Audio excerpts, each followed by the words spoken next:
where President Erdogan was personally involved in dealing with Hamas and some of the others. He's been great. They've all been really amazing. Indonesia's been amazing. Indonesia's been fantastic. The whole world has come together for this. People that didn't get along, people that didn't like each other, neighboring countries that frankly didn't like each other, but now it's just this moment in time. So we look forward to welcoming the hostages, like you can't believe, home to their families, and that'll take place early next week. We hope Monday or Tuesday.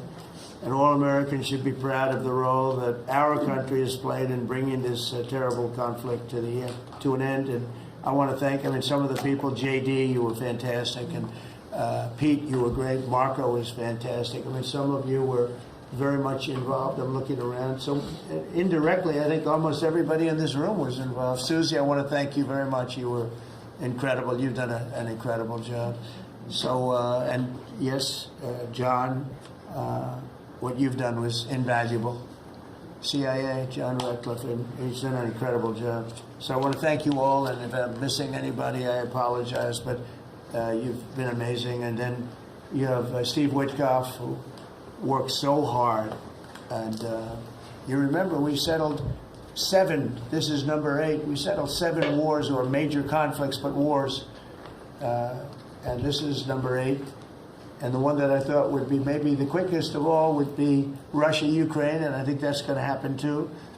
But in the meantime, they're losing about 7,000 people a week, and that seems pretty bad. They're losing mostly soldiers, young soldiers. They go out to war, and they're getting killed. And while it doesn't affect us in a lot of ways, we've got a big ocean in between, you don't want to see that happen. It was a big mistake. That war should have never happened. It would have never happened if I were president. So we're here this morning for a cabinet meeting as my administration continues to deliver for the American people, despite the radical left lunatics that shut down our government. You have Democrats. They've lost their way. They have no leadership. We don't even know who to deal with over there. At least they know who to deal with. We have no idea who we're dealing with over there. It's like they have no idea what they're doing. Republicans have voted repeatedly to pass a clean, nonpartisan bill to reopen government at the same funding levels. We're not going to do anything only good for health care. We're really, I think, become the party of good health care. And they keep using health care as a cudgel. They want to try and get everyone thinking about health care. We're the ones that are saving health care. In fact, one of the things we're doing is we're going to be reducing the cost of medicines by 100%, 200, 300, 500%, and even more than that, because as you know, we're in the process of favored nations right now. We've exercised applause because we were subsidizing the entire world. The entire world pays a fraction of what the United States has been paying. And we've already, numerous Pfizer and other companies have already signed, and other countries are a bigger problem because they've been getting a subsidized rate. We've been paying for years. This has gone on for 30 years. We've been reducing the rate of drugs for other countries because we've been paying much more than we're supposed to. And they used all sorts of ideas like research and development. I said, what about Germany? What about these other countries? Aren't they paying? No, we have to pay research and development. It was all nonsense, and I couldn't listen to it anymore. So it's a very radical, big, tough shift. Very tough. We got a lot of things going up there. But, and you probably heard me say this in my first term, I think it was my 3rd year, we reduced drugs from the beginning of the year to the end of the year. And I was so proud of it. I actually had a news conference to announce it, and it was 1/8 of 1%. Think of that, which is barely a reduction. But it's the first time in 28 years that there was a reduction in drug prices for the year. So from the beginning to the end, it was 1/8 of 1%. And I was so proud of myself. I did something that nobody else could do. But when I started to think about it, I said, it doesn't make sense. And then I'm starting to look at numbers where a pill or a treatment or some pharmaceutical product is selling in Europe for 10% of what we pay for in New York City or in any one of our places, and cities, states. And then I see people leaving for other countries to go buy their pharmaceuticals, where they make journeys to various other countries, including Europe, where they got the best bargains of all. And I put an end to it. It's over. And now we're, in major, I guess, disputes, but we're winning the disputes by a lot. With the countries, a couple of countries said, we won't do this. I said, well, it's unfair that we're paying 10%, and, you're paying just a fraction of what we're paying for the same product made in the same plant. And they said, well, we're not going to do it. I said, that's okay. You don't have to do it. But I'm going to put a tariff of 9% or 7% or whatever the amount of money is. And I'm going to put a tariff on your country for the amount of money that you're taking advantage of us for. No, you can't. I said, yeah, I can do that. I'm going to do that. And they would immediately agree. And it'd make the tariff substantially more than the number we're talking about. And they would immediately agree. So we have the consent, I think, Bobby, of every country, essentially. They know that if they don't do it, we're going to put a tariff on for double the price, and then they're going to do it. So we never had that before. You never had anybody in here that knew what the hell they were doing, I'll be honest. It really makes me angry. Because for years and years, and this started many years ago, and basically we subsidize the world. So this is going to have a huge positive impact on Medicare, Medicaid, even Social Security. But anything where there's pharmaceuticals, drugs involved, it's going to have a tremendous impact. So we're going to get drug reductions of 100%. I told you 1/8 of 1% that I was proud of myself. Now you're going to get 100%, 150%, 200, 300, 400, 500%. You're going to get the biggest drug reductions that you've ever seen. And they're already, I guess they're starting to kick in, but we've made deals with numerous companies and we're going for the full bore. We want whatever the price is. So that would mean that the world price, because the world is bigger than the United States, a lot more people, but the world price will go up a little bit and our price will come down a lot. So if a pill sells for $10 in London and $100 here, the pill will go to $20 in London and $20 for us. It's pretty simple. And that is a number that nobody can even fathom. It's a little like tariffs. Nobody knew how big they were. Nobody knew until they started seeing the trillions of dollars that have come in. I don't know why they didn't understand it. It's something they should have understood. We were taken advantage of for years with tariffs. And now, I don't want to say we're taking advantage, but we've become a very strong country because of the money that's coming in. Republicans have voted repeatedly to pass a clean, nonpartisan bill to reopen our government. And remember, at the same funding levels, both parties have supported in the past. So the radical Democrats have chosen to put the economy of our country. We have the best economy we've ever had. We had the best economy in my first term, but we have an economy that's blowing it away. And we have the Democrats that are trying to obstruct. They don't want to have a good economy. I don't think they want to have a good country. That's why they try and stop our law enforcement from doing what we did in Washington, D.C. In Washington, D.C., we have a great, safe, beautiful capital right now. Beautiful. It's so safe. You can walk down the street. Numerous people standing before me were mugged. And you're not going to get mugged anymore. We have a safe capital, one of the safest. We took it from one of the most unsafe places to one of the most safe places in the country. And we also beautified it, and we're in the process of doing even more so. So we're very proud of our capital. Again, we were embarrassed by our capital. A lot of people being killed. They'd come from Iowa, Indiana, Florida. They'd come up, and they end up getting shot. They're not getting shot. We moved out 1,700 people approximately, right?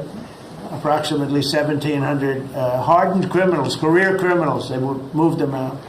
So Chuck Schumer and Hakeem Jeffries and the congressional Democrats are holding the entire federal government hostage. I will tell you, a lot of Democrats want to get this thing open too. They do. They're calling us, and they just want to get it open. And all we're doing is saying, just play the same thing until we get it straight. And they don't know how to go about it. I mean, And the problem is we really don't know who the hell is leading the Democrats. You have this AOC, I don't know her at all, but I watched her the other day. She said, well, if they want, they could come to my office. That's not leadership, you know. The only one that challenged her actually was Nancy Pelosi, and Nancy's not looking too good. I don't know what happened to Nancy, but she's not looking great. But she was the only one, I give her credit, she was the only one that challenged her. But AOC said that they can come to her office and negotiate, the Republicans. And we're saying, oh, I didn't know she was in leadership. But she's taking Hakeem Jeffries' place, and Schumer's afraid that she's going to run against him. And right now, I don't know, he can change, life is crazy, right? But right now he can't beat, I don't think he can beat anybody. So he'll lose in a primary. I would say he'll retire before he loses in a primary. So I think Schumer's going to retire because he can't beat anybody. His polls are so bad. Meanwhile, the Democrat shutdown is causing pain and suffering for hardworking Americans, including our military, our air traffic controllers, and impoverished mothers, people with young children, people that have to live not the greatest of lives. But we're doing so many tax cuts. We've cut their taxes. The great big beautiful bill, we've cut their taxes at levels that nobody's ever seen. I mean, no tax on tips, no tax on Social Security, no tax on overtime. It's been a great thing for a lot of people. They're doing great. Despite all of the damage that it's caused, the shutdown has been, you know, pretty damaging. I mean, it's not yet because it's early, but it gets a little bit worse as it goes along. And we'll be making cuts that will be permanent. And we're only going to cut Democrat programs. I hate to tell you. I guess that makes sense. But we're only cutting Democrat programs. But we're going to start that. And we have Russell, we can talk to you about it if he wants to, but we'll be cutting some very popular Democrat programs that aren't popular with Republicans, frankly, because that's the way it works. They wanted to do this, so we'll give them a little taste of their own medicine. But Chuck Schumer proclaimed this morning that every day gets better for them. No, every day it's actually getting worse for them. And they're having a rebellion in the Democrat Party because they want to stop. And if you saw all of Schumer's, I watched last night like 10 different times over the years, he said, you can't shut down government, you can't shut down. And now he's the one that shut it down. So this is a confession that he's acting not to serve the people, but to serve the partisan interests of his party. And I don't think he's serving them well because they're way down. Look, they just lost an election in a landslide. You know, it was interesting. I watched Kamala. It was a sad figure. I watched her the other day saying the election was very close. I said, no, the election was a landslide. We won the popular vote by millions. We won the Electoral College by, I think, 312 or 315 to 220 something. But there's another one that we won that's why when you see the maps are completely red. It's counties. The counties, we won at 2,505 to 525. So 2,500 to 525. That's called one of the greatest, biggest landslides in history. And that's one that people are using now as a primary. But literally, when you see it colored in, the entire country is red representing Republicans. So, you know, they go around, they just lie. They just lie. And everything's a big lie with them. Well, the other side, and the other thing I don't understand is, Christie, I looked at crime numbers in Chicago. They're through the roof. And I have a governor who stands up every day and tells us how wonderful Chicago is. It's just a lie. It's like a con job. It's like Gavin Newsom. He says how well he's doing in California, and they're doing terribly. Population's getting smaller. People are leaving. And other people are coming in. And, you know, I wouldn't say it's an even trade. While the other side is focused on playing games, the Trump administration is focused on creating jobs, bringing down prices. And we've really brought them down a lot. That's the other thing. We're bringing down prices a lot. We're bringing down grocery prices, but the big thing is energy. When you bring down energy, everything comes down, and the energy prices are way down. I see we're down to about $61 now a barrel, and what gasoline's going to be, I think gasoline's going to be below $2 at some point in the pretty near future. It's very low, much lower than it was under Sleepy Joe. And we're restoring law and order in our country, and we're restoring it here, but we're restoring it right now. We're in Memphis, we're going to Chicago, we're going to other cities. Many governors are asking us to, including Democrats are trying to ask. I don't know what the big problem is. If I were a Democrat governor, I'd be saying, whatever you can do to get crime down, I'll take anybody. You can bring them in I don't care who it is. A lot of people said that. They interviewed women, these beautiful women in Chicago, black women with a MAGA hat, a red hat.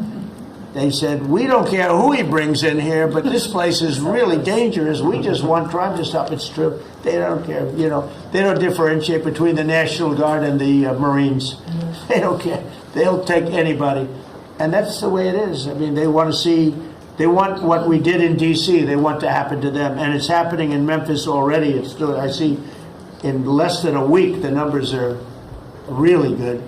And it'll be great, and we'll fix that. We'll go to various other places, and we're going to be stopping crime in our cities, and that's a great thing, and we won't get credit for it, but it's a great thing. We've launched a historic campaign to take back our nation from the gangs and the street criminals, violent repeat offenders, illegal alien lawbreakers, domestic extremists, and savage, bloodthirsty cartels. And very little, by the way, is coming in by water, in case you haven't known. The drugs aren't coming in by water. In fact, we can't even find any boats in the water anymore. We had boats, we were like a subway train loaded up with drugs. Every single boat that you see getting taken out kills 25,000 Americans. Think of that. Because it's pretty tough stuff. But it kills 25,000 Americans. So when you hear that, it's no longer tough. But here in Washington, we've deployed federal law enforcement and National Guard to restore public safety, and we're working to replicate that in numerous places all over the country. And we have a very powerful military. We have a very powerful National Guard. I want to thank the governor of Texas, who has been, as usual, great. Governor Abbott, he gave us 400 troops without even a question. And we have other governors likewise doing what has to be done, because they know we have to confront crime. We're directly confronting the sinister threat of left-wing domestic terrorism and violence, including the terrorist group Antifa. You saw that yesterday. We had a news conference. Antifa's out of control in Portland and other places, but mostly Portland in the case of Antifa. And we had people that were really badly affected by them. It was terrible. So one of those things, but we're knocking the hell out of them. And we're looking for the people that are funding them, and those people are going to be just as guilty as the people that smack people over the head with a baseball bat.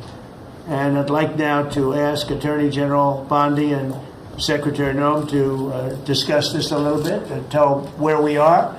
And then we'll go around the room. We'll go quickly. We're going to go quickly if we can, because we have a lot of things to do, including I won't be spending that much time here because I'll be leaving fairly soon for the Middle East.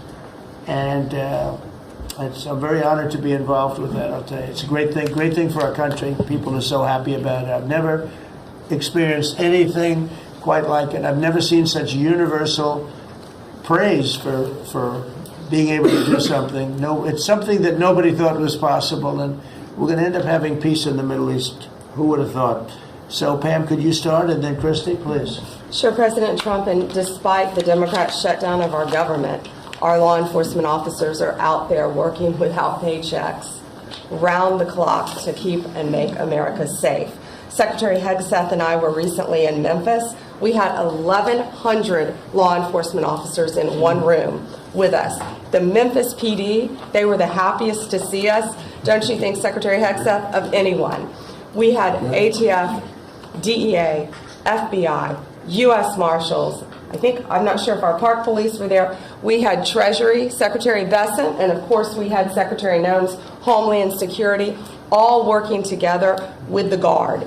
They were so happy to have us there. We've been making arrests left and right. So far, we made 562 arrests and seized 144 illegal guns just in the short time we've been in Memphis. And many of these people are career criminals.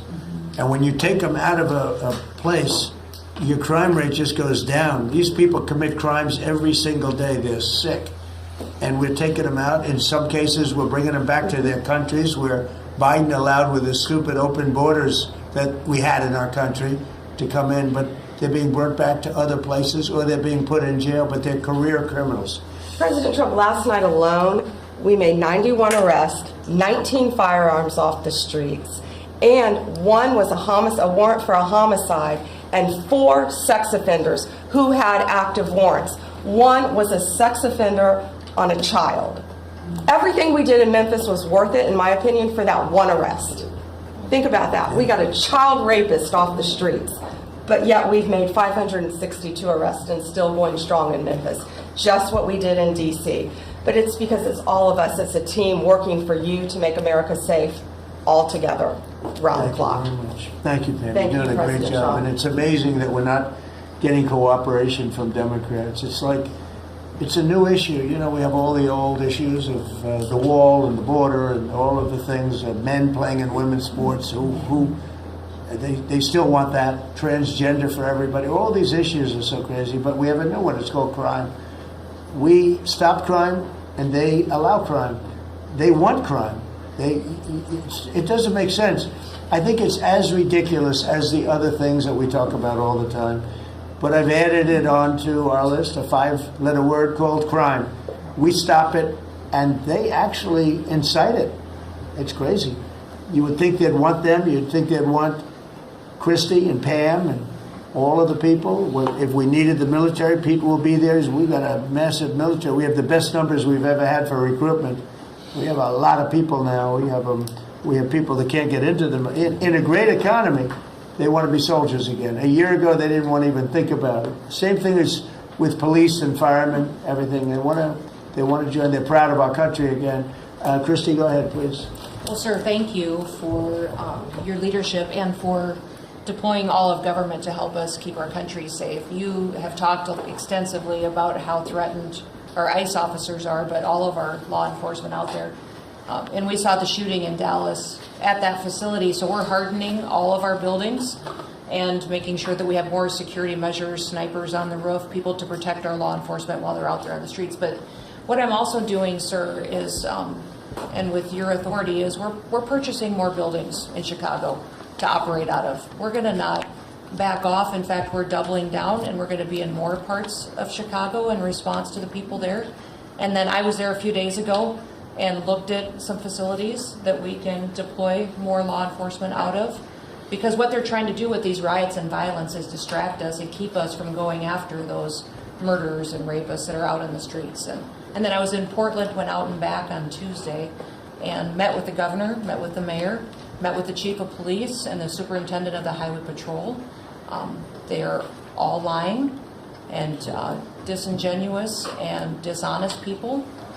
Because as soon as you leave the room, then they make the exact opposite response. So we're looking at new facilities to purchase.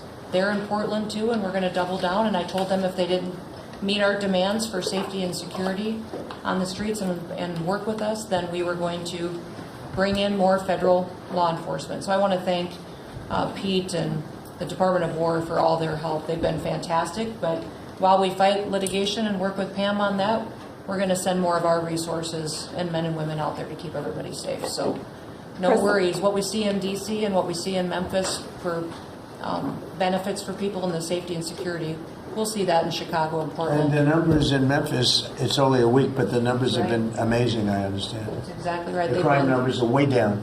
Fantastic. And it shows what a partnership can be between local law enforcement and the federal government. And if we have to do it the hard way in Portland and Chicago, we will. But the people demand. And President Trump, my lawyers are in court right now as we speak for you, arguing in Chicago and Portland to keep them safe, to bring in the guard.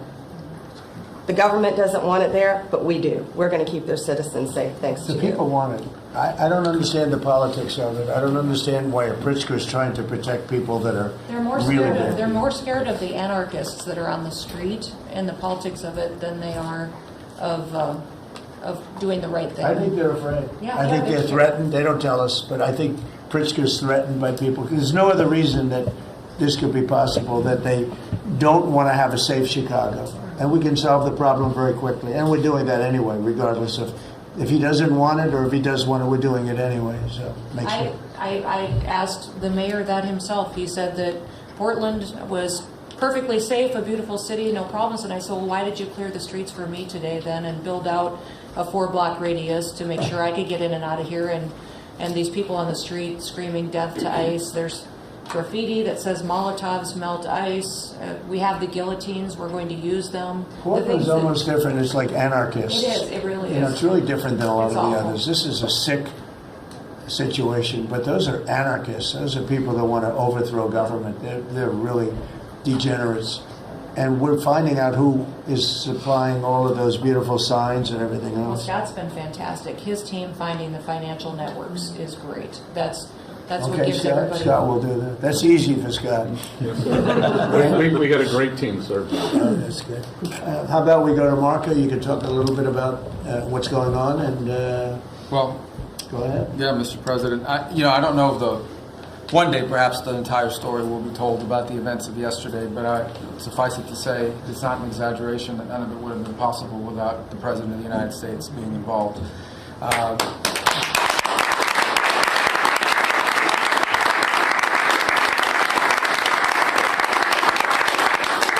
It really began with your trip to the Middle East, where these relationships were forged with partners in the region, personal relationships, close relationships that created the foundation where all of this was possible. Where I think this really took a turn. Remember, a month ago, no one thought this was possible. Where it really took a turn about a month ago, less than a couple weeks ago, is when we were at the United Nations, and you convened a historic meeting, not simply of Arab countries, but of Muslim-majority countries from around the world, including Indonesia was there, Pakistan was there, and created this coalition behind this plan. Then on that following Monday, you met with the Prime Minister of Israel here, and that plan was presented. And then, of course, our great negotiating team followed up on it. In the interim, again, perhaps the stories will be told, perhaps they will never be told. The President had some extraordinary phone calls and meetings that required a high degree of intensity and commitment, and made this happen. And I think what's important to understand is that yesterday what happened was really a human story. There's a geopolitical aspect to it, there's no doubt about it. It creates the conditions for Gaza to one day be a normal place again, and people to have a better life, and Israelis to be safe. But yesterday was a human story. And because of the work you put in, and honestly, not only is there no other leader in the world that could have put this together, Mr. President, but frankly, I don't know of any American president in the modern era that could have made this possible. Because of the actions you have taken unrelated to this, and because of who you are and what you've done and how you're viewed. And this weekend, because of that, at some point very soon, we are going to see 20 living human beings emerge from the darkness into the light for the first time in 2 years. And that is because not only were you used the credibility and the power and the prestige of this office and the relationships you created, and you committed yourself to making it happen. And I think it will go down as a historic moment in the history of our country, and something our country should be very proud of, that we have a president that's committed to not just peace, but to the human aspect of reuniting these families. My last point on this is just a couple of days ago, Secretary Lutnick hosted us all, many of us, at the Kennedy Center. And we have these families, we've interacted with them for so many years, for 2 years now. And the stories are heartbreaking, both whose families are alive and those who are deceased as well, who want their relatives back so that they can complete the process of grieving. And it was, we had all hoped that perhaps that was the day that we would have an announcement for them on the anniversary of the 7th. But I know you were able to speak to some of those families last night. And I just hope the whole nation understands how incredibly proud they should be of their president and of their country for the role that they've played. And I don't want to let this moment pass, Mr. President, without also noting the incredible work of Steve Witkoff and Jared Kushner. Yeah. They're an incredible team working together, facing some substantial impediments to even being there this weekend and doing it. Let me just leave it at that. And they've done a great job on your behalf, Mr. President. They deserve a tremendous amount of credit. But thank you for what you've done for the world. For the world. Thank you very much, Marco. I appreciate it. I think because we have a very busy day with all that's going on, what we'll do is maybe just a few of you raise your hand if you'd like to say something that don't talk too long. He's doing such a great job. So good that he can talk all day. That's the problem, right? But and what we'll do is just take a few hands, and then we'll go back to getting peace done. Okay? We'll go a little bit quicker. We'll take a few questions from the press. Go ahead, please. President Trump, I just want to double down on what Marco was sharing. It's such a remarkable accomplishment. Agree that no other president could have done this, but what set the groundwork for you able to do that? When you took office on January 20th, you made a 180-degree turn in our military strength with Pete's leadership. You were the master class in peace through strength. So militarily, we've completely turned around. We've demonstrated that through execution against Iran and others, that we have force. We want to end wars, but we'll use power if we have to. And then secondarily, peace through strength is also the prosperity, having the strongest economy and being willing to wield the power of a tariff in addition to the military power to reorder the globe. Those two things that you're standing on, both economic power and military power, allowed these negotiations to go forward. And I think as you've described, the importance of these economic negotiations and all the trade deals, but that also begins with another 180-degree turn, and that was a 180-degree turn on energy. You have used energy diplomacy to bring prosperity to the American people, and you've used it to bring peace abroad. The combination of those three things have been remarkable, and now we're seeing the remarkable result. And we got one more that I know you want to end with Russia and Ukraine.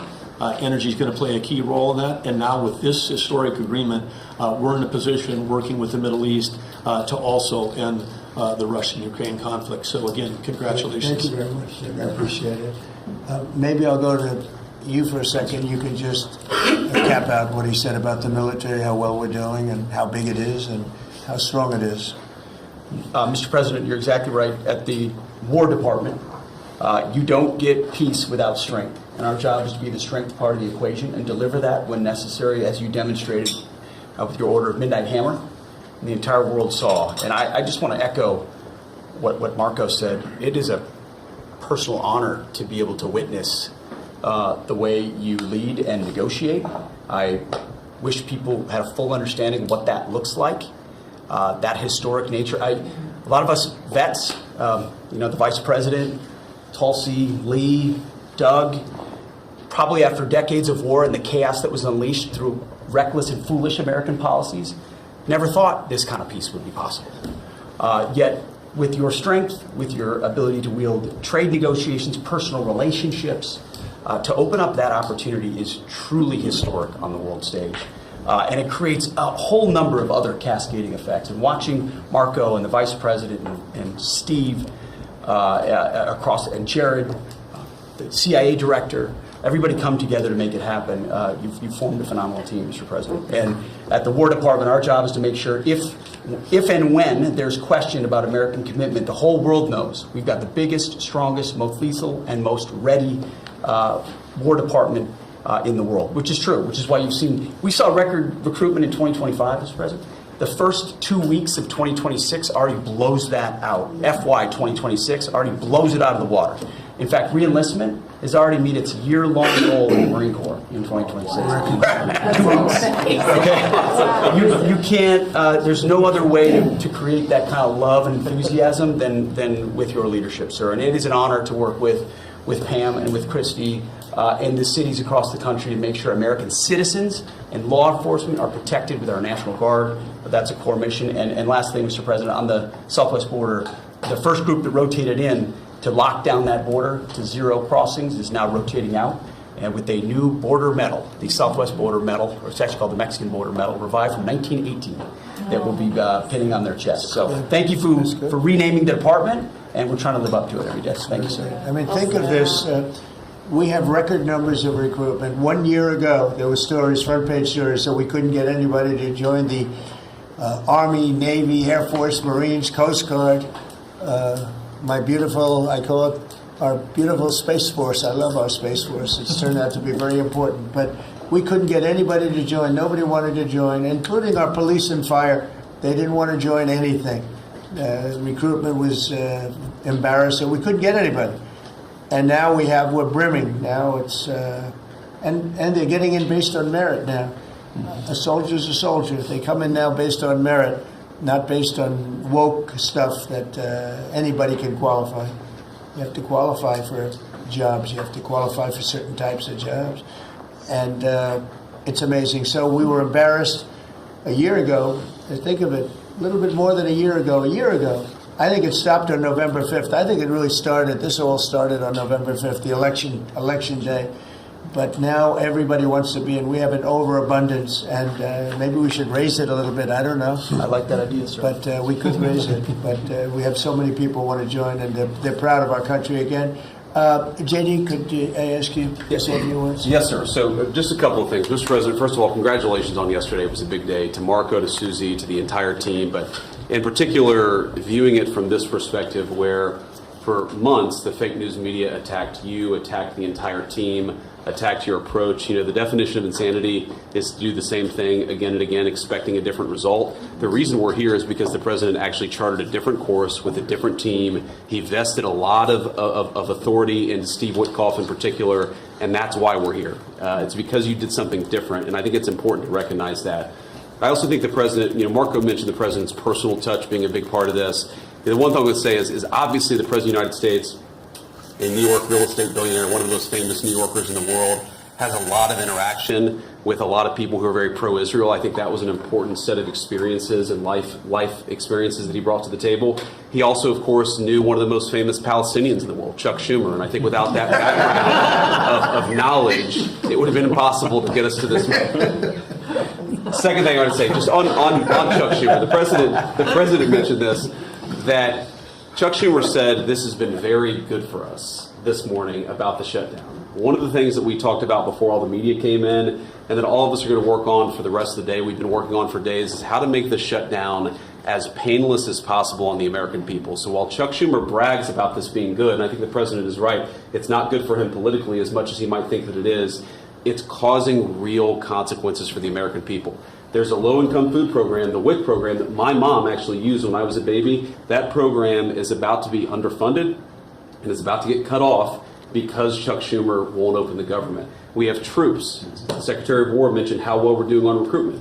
We're trying to figure out how to pay our troops because Chuck Schumer is shutting down the U.S. government. There are veterans benefits that are going to suffer. There are Americans that are going to suffer because Chuck Schumer refuses to do his job. So while we're all celebrating this incredible success that we've had on the world stage, the country could be doing so much better if Chuck Schumer did his job and opened the government. Every single Republican, except for Rand Paul, has voted to open the government. A few moderate Democrats, to their credit, have voted with us to open the government. We just need 5 more Democrats to come to their senses and let the people's government serve the American people. I hope that they'll do that. Thank you. Thank you, sir. Chris, what's it? Yeah, to follow up on that point, Mr. President, the Democrat or Schumer shutdown did not begin 8 or 9 days ago. It began 8 or 9 months ago with your inauguration. For the first time in American history, every Senate confirmed appointee who are our deputies to run our department, every one of them has been filibustered. One of the critical parts of my department is the National Nuclear Security Administration. It maintains, manufactures our nuclear weapons and our engines for nuclear submarines and nuclear aircraft carriers. We are a key supplier to Secretary of War Pete Hegseth. They filibustered, the Democrats filibustered the leader, the administrator of the National Nuclear Security Administration, would not let him come into my department until the Republicans 2 weeks ago changed the Senate rules so they could confirm him and we could have a leader. They filibustered the leadership, now they're filibustering the funding. In the next 6-7 days, we're going to run out of funding, and the retooling of our nuclear stockpile, the ultimate guarantor of our sovereignty, is going to be underfunded, and we're going to have to slow down and creep to us crawl these efforts. Just incredibly irresponsible for Schumer to worry about his own reelection and not the 340 million Americans that count on the efforts of our military and all of our departments. It's truly offensive, and we need to bring it to an end as soon as possible. Let's open the government back up. And you're doing a great job. Thank you very much. Bobby, did you want to say something? You got a lot of things happening. A lot of things. A lot of very positive things, actually. Mr. President, I'm glad you're getting bipartisan accolades on the Mideast peace agreement. You should also get bipartisan accolades on the MFN agreement. It is a historic agreement that's going to benefit every hardworking American. It's going to lower the price of drugs for every American. By the time this administration is over, we will have 95% of the drugs in this country will be the lowest price in the world. It immediately begins to affect Medicaid, Medicare. Social Security, the other government programs. I remember when I went through the confirmation process, and the principal preoccupation of the Democrats during that process was whether I would continue the IRA negotiations on drugs. The Democrats negotiated 10 drugs. I'm supposed to negotiate every year 15. The 10 that they negotiated, they claimed to get a 22% reduction, but it was a lie. It was 22% under the list price, which was actually higher than the price we were getting. Medicaid, Medicare ended up paying more for those drugs than they were paying beforehand. They only got a benefit on one drug. One was tied. 8 of them were lower. So they should be applauding what we're doing now. We're doing something that every administration, Democrat and Republican, has been saying that it was going to do for decades, and you got it done because you understood the power of the tariffs. We had leverage over these companies. And you did it in a way which you asked us to do, to negotiate in a way that was not going to stifle innovation, that was going to make sure that those companies could bring their production home, and they are doing that. And it was a profound success. It will affect every American for 100 years. And you should be getting bipartisan accolades on that. I'll say one other thing about Tylenol, only because of this. This morning before I came in here, somebody showed me a TikTok video of a pregnant woman, 8 months pregnant. She is an associate professor at the Columbia Medical School. And she is saying F Trump and gobbling Tylenol with her baby in her placenta. And the level of Trump derangement syndrome has now left political landscapes, and it is now in the realm of pathology. And a mother could overwhelm millions of years of maternal instinct to put her baby at risk. And all you have to do is look at the studies which you and I talked about. It's not dispositive that cause autism. It is so suggestive that anybody who takes this stuff during pregnancy, unless they have to, is irresponsible. There are 15 rodent studies. Every one of them shows if you give it to the mother, the babies, and particularly the male babies, have profound neurological and behavioral changes. There is a study from Johns Hopkins on cord blood where they divided women into 3 categories: those who had the least acetaminophen in their cord blood, and those who had the most. The ones with the most had 3.6 times the rate of autism in their children. The middle category had 2.2 times, so it's a dose-related response. And there are dozens of studies that show the countries that use the most have the highest level of autism.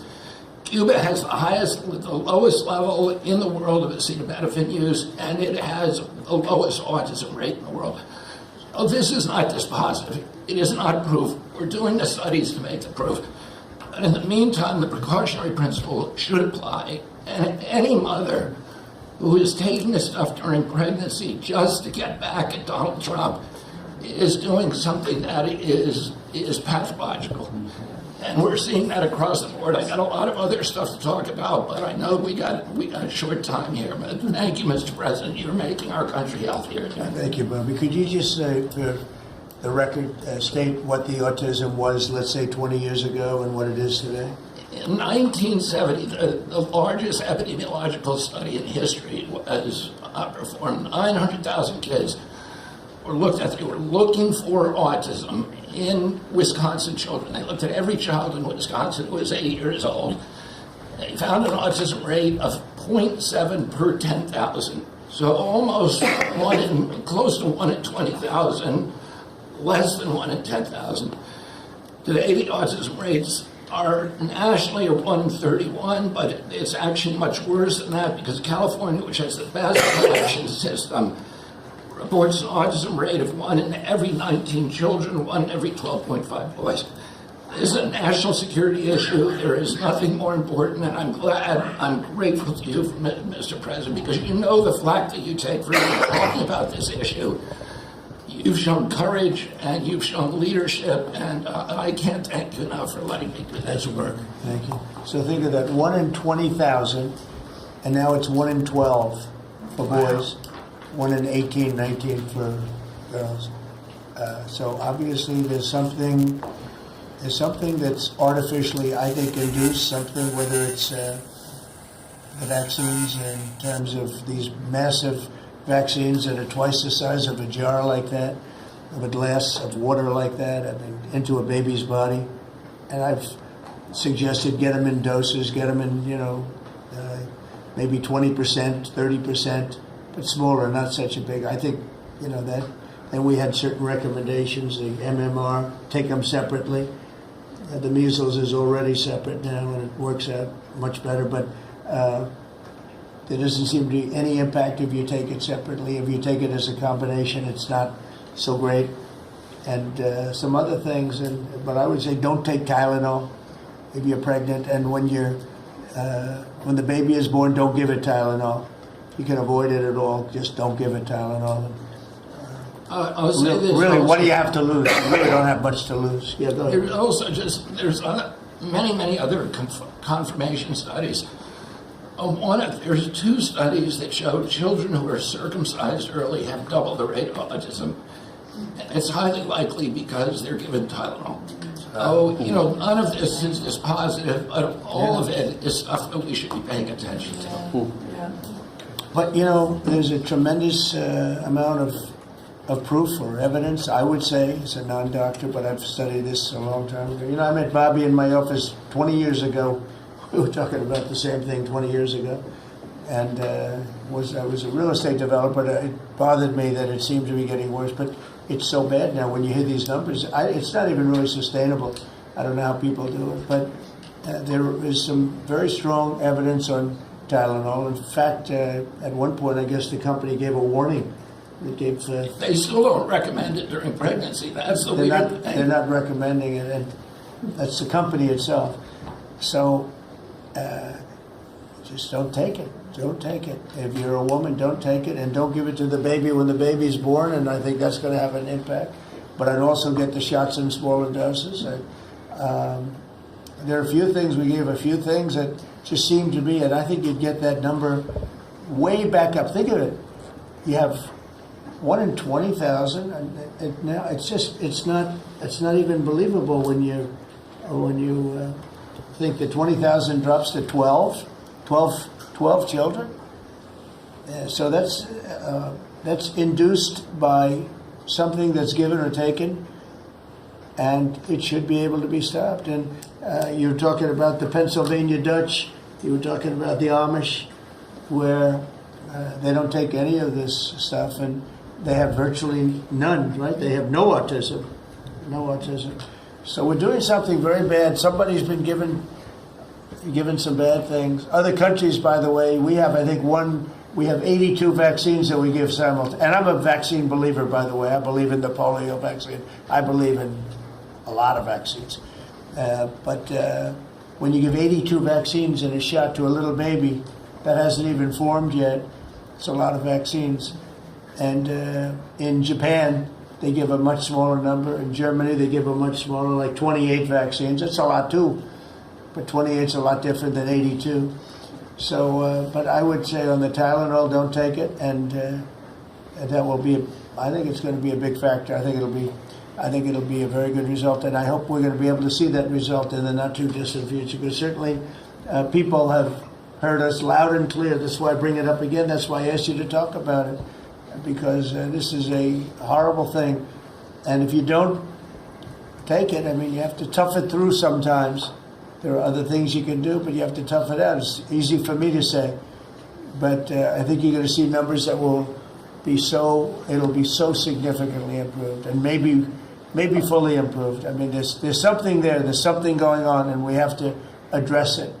And so I'm addressing it the best I can as a non-doctor, but I'm a man of common sense. Okay, any other questions? I'd like to comment on the workforce. Mr. President, a lot of people are calling to give you the Nobel Peace Prize after this peace deal that you managed to achieve in the Middle East. First of all, your opinion on that, and I was wondering about your trip to the Middle East, if you can tell us if you're considering to speak at the Knesset, at the Israeli parliament. Well, they asked me to speak at the Knesset, and I've agreed to. If they would like me to, I will do it. it's the first time a president has ever done that, so that makes it very interesting, right? Yeah. But yeah, so I will do it if they want me to. They have asked me to do that. Thank you. Families of hostages are out in the streets in Israel dancing and crying tears They're of all joy. dancing in the streets right now. They're dancing in the streets. They're so happy. Everybody's happy.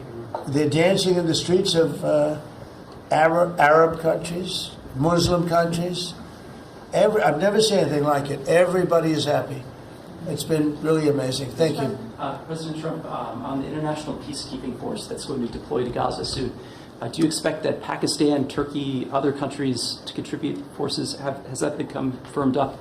And also on the shutdown, it seems like in the House there's a majority support for a temporary extension of the Obamacare subsidies, perhaps minus the funds for illegal immigrants. Is that how you see the deal to end the shutdown happening? Well, I see the deal just getting extended as we continue to talk. But we're willing to pay because we're paying. You know, it's very simple. We're paying.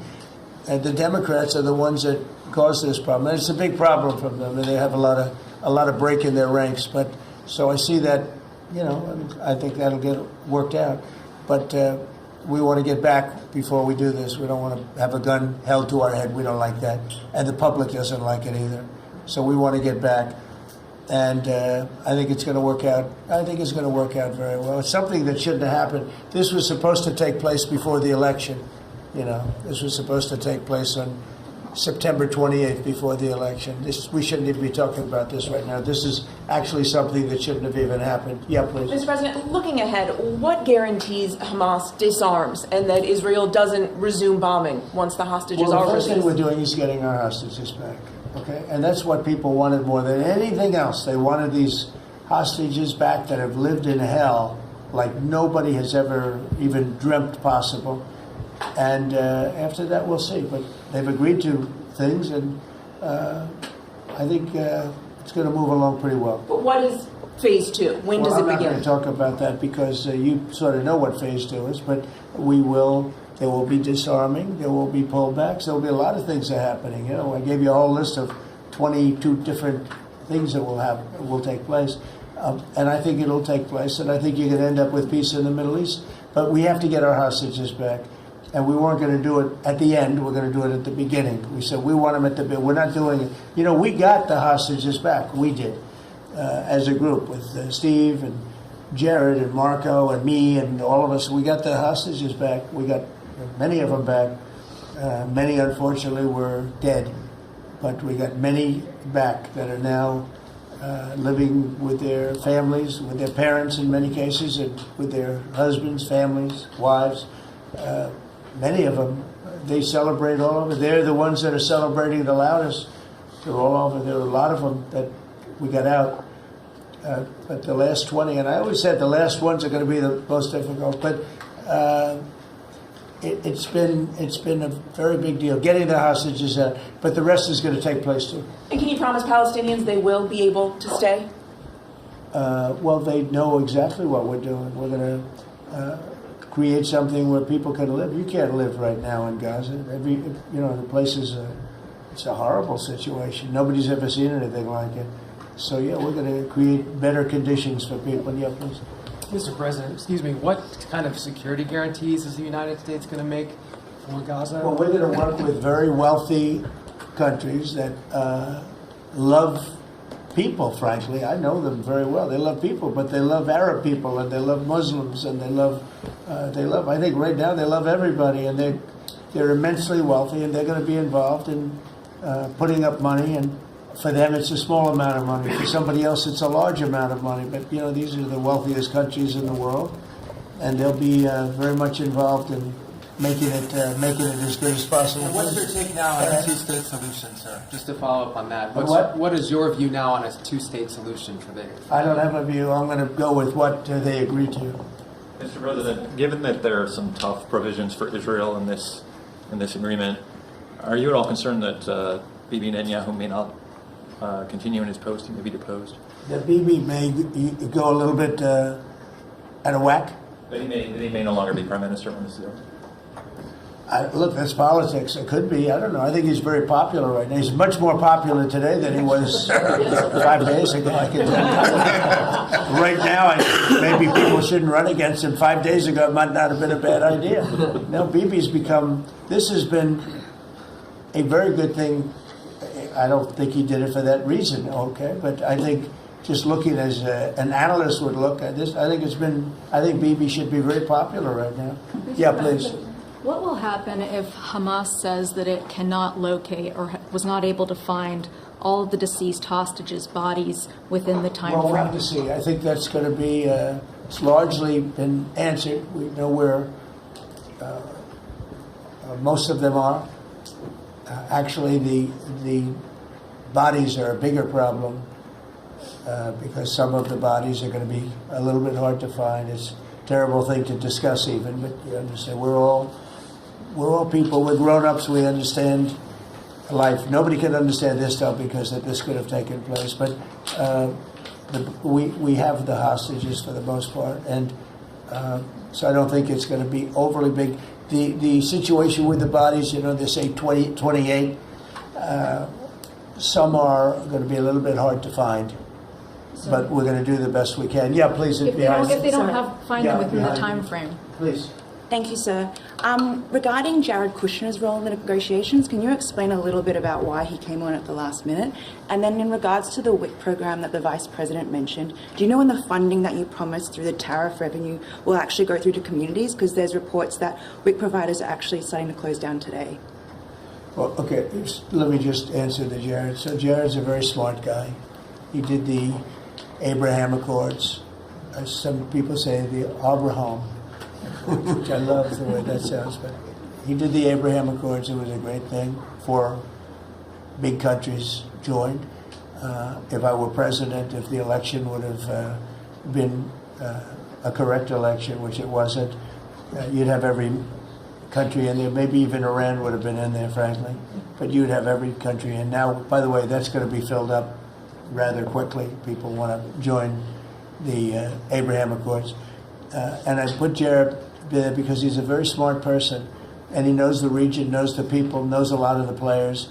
And the combination of him and Steve Witkoff and Marco and Cooper, who is, as I hear, has been fantastic, and others that were involved. JD was very much involved. I mean, we had a very smart group of people working. We had a lot of different players, different countries, and very diverse countries, very different from each other. They had certain things in common, but they had a lot of things, mostly things that were not at all common to their countries. So we had a very smart group of people. These are high IQ people. Okay, I talk about how many low IQ people we have in our government. We got some real low ones, but some shockingly low. But these are very high IQ people, and that's what we want. I like high IQ people. Yeah. Mr. President, thank you. Can I ask you about the China? You're meeting with President Xi. The Chinese have now set to put in new export controls on rare earth minerals, and they've stopped buying soybeans from the U.S. What do you hope to get out of that meeting now with President Xi? Well, we'll see. I mean, I just heard this a little while ago before we came in, so I haven't been briefed on it. The export. Look, we have the ultimate export. We have import, and we have export. We import from China massive amounts, and maybe we'll have to stop doing that. But I don't know exactly what it is. Neither do you. Neither does anybody. It's a little bit soon. I just heard about it. So Scott and Howard will figure that out, and I'm sure we'll be able to handle it. Can I ask you about the soybeans? What is the plan to help farmers? Is it direct checks? Is it tax? Have you sorted that out yet? Well, what happens with soybeans is we're going to see more and more, I think, opening up, and part of the reason that we'll be discussing, he's got things that he wants to discuss with me, and I have things that I want to discuss with him, and one of the things is soybeans. I had a great deal with China where they would buy $50 billion worth of our farm product and manufacturing and other things, but farm product. And it was going along well. Then when the election turned out to be a rigged election and we had the wrong guy get in there, he didn't do anything about it. I used to call up President Xi every 2 weeks, or I'd call up people in China, say, you got to keep going, you're not buying the amount that you agreed to. And this went on for, ever since we signed the agreement. It was a great agreement. So they used to do 15 billion. and I got it up to 50 billion, 50, and it was great. Then when Biden got in, they just never adhered to the agreement, and nobody in Biden's group, as you can imagine, did anything about it. So it just sat there for 4 years, and they didn't adhere to the agreement. And it's hard to go back after 4 years of nobody calling them, but I used to call them every 2 weeks. I'd say, you're a little low, or I appreciate it. Oftentimes I'd say, thank you very much, you are totally adhering to the agreement. But we had an agreement, they would buy $50 billion worth of our product, mostly farm product. And remember I said to the farmers, buy larger tractors and more land. And that's exactly what happened. They did well. But we do suffer. I'd like you to discuss that maybe for a second, Brooke. Sure. Very quickly, by the way. Yes, sir. But would you just talk about how Biden let us down? Biden, every single thing, every problem the farmer has is because Biden didn't do anything for 4 years. Go ahead. No, I think that's right. This president has been unequivocal in his support of the farmers. First of all, in term one, we worked on it so hard and opened up markets, but especially this term. But here's what everyone has to understand. The farm economy is in a very uncertain time. But that isn't because of the current trade negotiations, although certainly the China part is part of that. But we inherited a slew of issues. First of all, as the president said, when we left Trump 1, we had an agriculture trade surplus. When we came back for Trump 2, it was a $50 billion ag deficit. That isn't everything, that's just agriculture. The second part is the cost of inputs for our farmers increased on average between 30 and 38%, but that includes fertilizer, it includes fuel, it includes interest rates, it includes labor. All of this came about under Joe Biden, a 47% increase in the cost of labor that now Secretary Chavez-DeRimmer and Noam and I are working on. Fuel is coming down, thank you. Interest rates, thankfully, are coming down to 73% increase in interest rates for our farmers. They couldn't get loans to make sure that they could move forward. So that's all really, really important. And I think we have to realize what the president's commitment is this, that we are moving into an era of rural prosperity, of a golden age for our farmers in rural America. The trade renegotiations and the trade realignment that Jameson and Scott and Howard have led with the president's leadership is unlike anything that's happened in the history of our country. And those that will benefit the most are the original Americans, our farmers and our ranchers.